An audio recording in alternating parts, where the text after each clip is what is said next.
We all know the real reason that the away game allocation got cut at Ibrox for Celtic fans. This picture that I'm showing you now is a perfect example of the good times that were had from 2017-2018, and the fact that they didn't like it. They didn't like it at all. They didn't like the fact that we were winning all the time. They didn't like the fact that we were out singing them on their own ground. They didn't like the fact that they would have to leave 20 minutes before the end of the game because Celtic were running rampant. And they also didn't like the fact that we were there. We didn't come to take part, we came to take over, as the banners used to say at that time. But then once again, it has reared its ugly face this season. But before we go any further, make sure you hit the thumbs up for this video, because it actually does help with the algorithm. I've been noticing that on videos where I do ask, it does help. And then we're going to talk about 3 players. After we talk about the away allocation, we're going to talk about 3 players that Celtic need to get tied up this year. And it's of paramount importance that they get these 3 players tied up, so make sure you watch the full video. So let's get back to the away ticket allocation for Ibrox. Obviously, Rangers have offered around about 700 tickets. Now, Hearts have reduced allocation. Aberdeen have reduced allocation also. But the fact is, the derby at Hearts and Hibs has been retained for full away stand. And Sevco, Rangers have cut the allocation, and they're saying there's no chance will it return to the pre-2018 situation, which saw Celtic take the entire Broomloan stand and 7,500 fans. And I'll show you the picture again. This is the reason. This is the reason, because we were celebrating far too much. Obviously, Celtic are now came out and said that due to safety concerns, they will not accept the tickets for the away game. And Rangers have turned around and said, well, in December, we want our 700 tickets. And it's been suggested that, I mean, there's quite a few media outlets, the Belfast Telegraph are reporting it. That was the first one that I seen it on this morning. And there's a couple other ones jumped on the bandwagon. So Celtic fans have reportedly declined the 700 tickets for the September match, which I think is fair enough. It's absurd that we get put so close to them, and we have to look back at all the incidents over the last season and the season before where our fans were basically attacked. And there was a guy even jailed, from a Rangers fan jailed for attacking a member of the Celtic staff. We can't let them forget that. So 700 tickets is absolutely nothing. The away fans, you know, everyone is saying it has killed the atmosphere at the games. Apart from one game last season, which was a nothing game that they won. They took it as a moral victory that they were getting closer to us, and the fact that they were going to do Ange. They had got Ange worked out. Now I remember back in the beginning of the season, Gio had worked out Ange also, and what happened to Gio? He had left. And then what happened to Beale? He came in. He came back again after running away. They don't do walking away. Anyway, that's enough about them. Celtic are obviously wanting the larger allocation. Rangers are saying not a chance. It won't happen. We now have too many season ticket holders, and they won't go back to the old allocation. So tell me your thoughts in the comments. I know that Celtic fans don't really want them at Celtic Park. It is a lot better place without them. But is it good for the Scottish game? Take away your green tinted glasses, take away your blue tinted glasses for this one. And you know, either side, and I know that some Rangers fans watch this, you have to think, is it good for the game?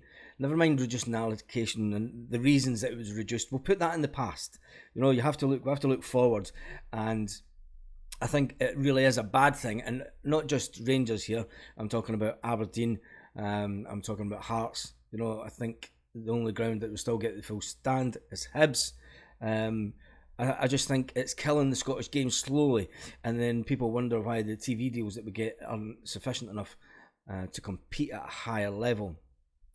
But this is all about Celtic, and the channel's all about Celtic. So tell me, Celtic fans, what do you think?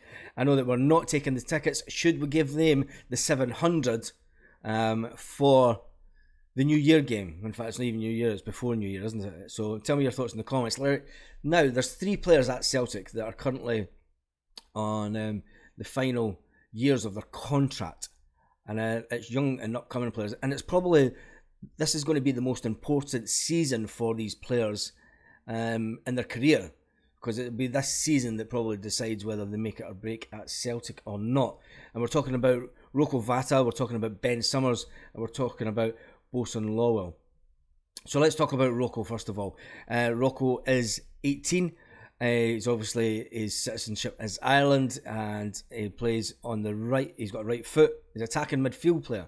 We're not short of attacking midfield players, but you have to think about the future. You know, look at Callum McGregor.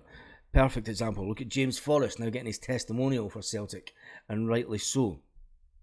But the thing is, with Rocco Vata, his contract expires the end of this season, May 31st, 2024.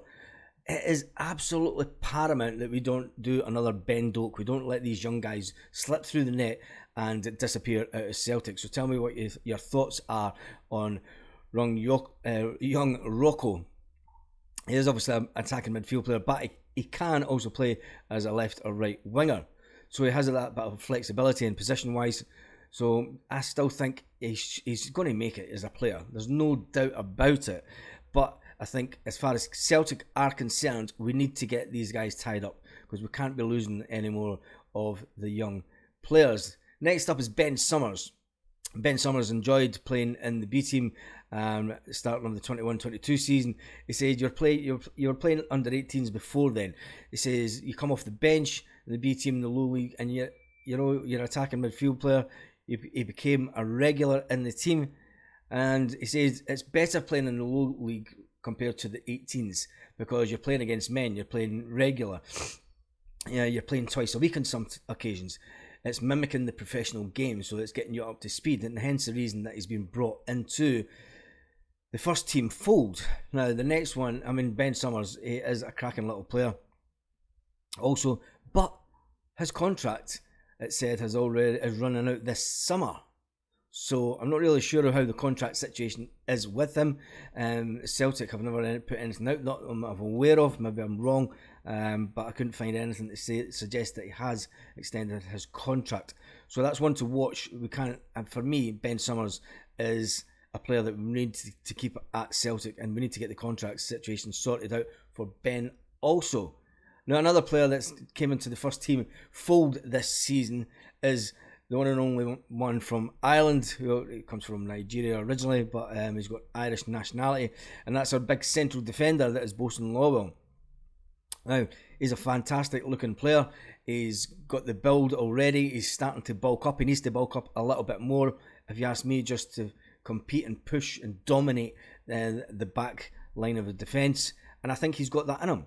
I definitely think he's got that in him. The fact that we got him from the Watford under-18 team and he's came to Celtic, he's a good player as well. But his contract also runs out next season, at the end of this season, the up-and-coming season. His contract runs out on the 5th, the 31st of May 2024. It's not acceptable, Celtic. We've lost players.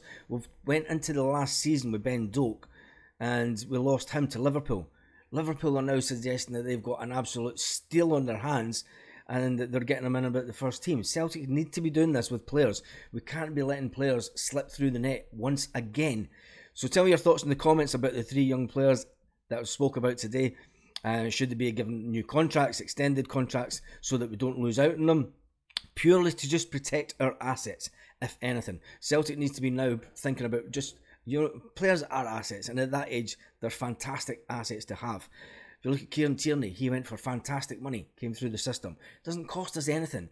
For what it would cost to put them on a new improved contract and a bit longer contract, it'll give them the bit of the stability of knowing that the club want them, and it'll help them progress even further, if you ask me. But what do I know? Tell me in the comments about that. Tell me in the comments about what you think about the allocation for away games, and they are getting cut around the country, which is really devastating for the fans that do like to go to away games.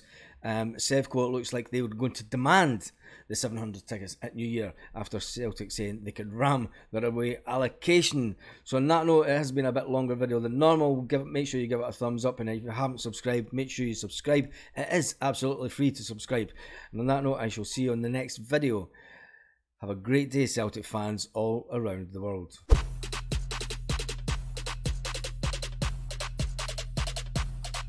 lit. Roll up to the party, roll up to the party.